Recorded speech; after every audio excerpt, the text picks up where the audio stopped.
Like this is a typical class, right? We have some people who have shoulder pain, some people don't have shoulder pain.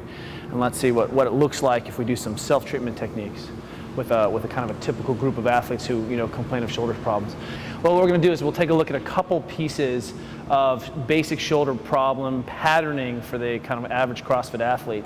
And specifically, we're going to look overhead at all you guys, and then we'll look at internal rotation for all of you guys, because that makes a difference about what happens. In physical therapy, we use the model that, like, look, and this is what the model I want for you guys as athletes, is that let's treat what you find.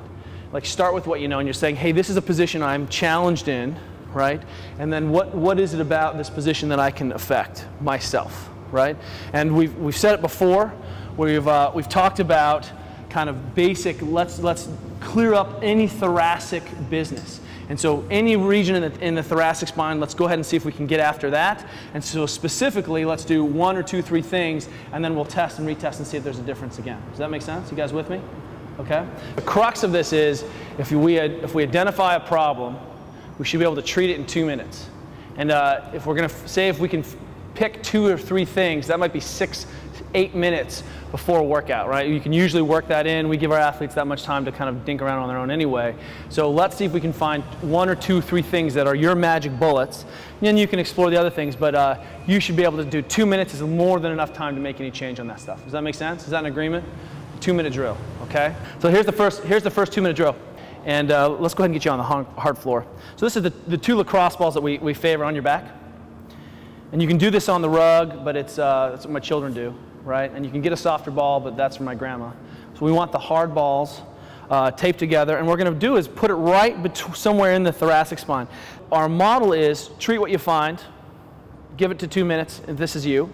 And then also, we're going to say, we know that when we strengthen one thing, it may have direct or indirect impacts on our other movements.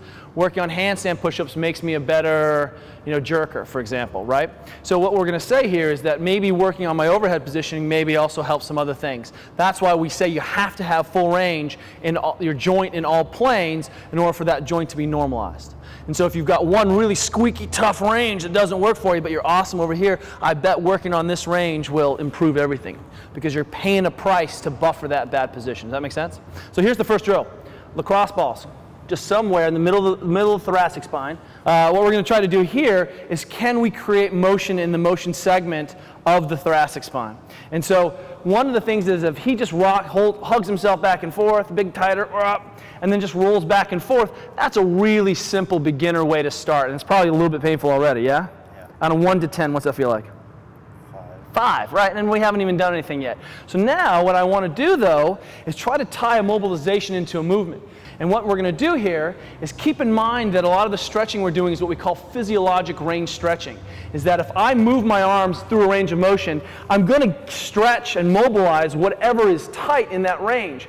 But I may not be actually changing the joint kind of intra-articulations of the joint and the joint capsule. If I have a knot in the system and then I just stretch, there still may be a knot in the system. But our 80-20 rule is that most of the time, this very simple mobilization of stretching in these physiologic ranges is going to make a difference. So here's what we do. This is how we jazz this up, right? 30-minute meals, you make something pre-made and you add something on top of it, right? So he's going to keep the rib cage down. And then I'm going to have him try to get right into that position. So try to go straight up over your arms to the ground. Does that make that ball any? Oh, there's that face. That's how we know it's working, right?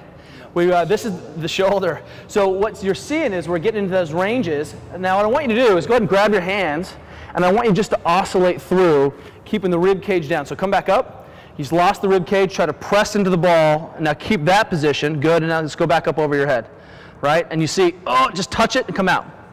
Come out, good. Touch it, go ahead again, touch it, and come out, good. And so we're just getting to this end range, boom. And what we're trying to do is mobilize right where that ball is. So we're tying that thoracic movement, that thoracic motion segment, into the position we want. Does that make sense? And we get this extension right where the ball is. So scoot that way 1 notch, and just do the same thing.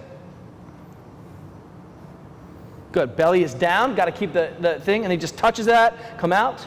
Again, touch it, come out, mobilization with movement. Can we block a segment and then create some leverage over that, fulcrum over that segment? Can you guys do that? Good. I'll tell you, get us set up. There's some balls here. Let's see if we can get a few people, the people that we checked before. You're going to stand and do that same thing. And we're going to put the 2-minute drill on. 2-minute drill. 3, 2, 1, go! The strangest workout ever. Good. Just touch that resistance. Come out. Put your head down. Good. Relax. Bring your arms out. So we don't need to lurk there. Just we're trying to get movement through those balls. Hit it. Come on down. So if you feel like your rib cage is flying, keep the rib cage down. Is that better like that? Now come back up over your head. Hit that corner. We're trying to get through, press through those corners. If it doesn't feel easy, if it's easy and you're already to the ground, move on to the next segment. Slide that way. That way. There you go. Bring your arms down. So we start to put the ball further and further towards your neck, okay? So just come down, hit those corners. Keeping the belly tight, arms straight. Don't make that face. It's a private face, right? Just hit those corners, boom. And if you find this good one, I want you just to oscillate in and out. Come back to neutral right there, come back and hit that thing again. So we often find that there's a type 1 error with our athletes working themselves and they think they're actually working long enough and they're not, right? That's only been 55 seconds. Oh God, the pain goes on and on. So come on down, come back. Good, keep that rib cage down, drop your rib cage, right there. Hit the resistance and come back. Good, one more time, hit it. Come back, good, hit it. There you go, and just oscillating back and forth across that. And so what's happening now is every time she hits that oscillation, that's like a passive movement. And then, you know, if her hands go numb or something feels weird or her spine's about to jump out of her throat or CSF bleeds out her ears, right? Then we just stop, right? It's cool, everyone understand? Scoot down a notch, hit that thing. So we want to be hitting kind of the whole, and maybe you're too low. Did you start really high? Go the other way, yeah, go towards the money. Hit that corner, come on out. Yeah, it's awesome, isn't it? It's like a vacation of pain. Paincation, come on, keep going. You got 15 seconds to make some change. Rib cage down. Is it getting easier? I don't know. Good, keep hitting those.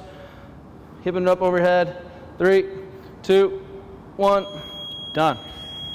Oh, thank God. Do you guys remember Poltergeist? The little crazy woman, she's like, this back is cleaned. Let's go. Let's go test again. And put this line in the middle of your foot. There you go. Belly down, pull tight, and see if you feel like that makes a difference. How's that feel? Better, same, worse? Better. Yeah? Better, yeah. Does it see you better? I don't know. Let's try another guy in there.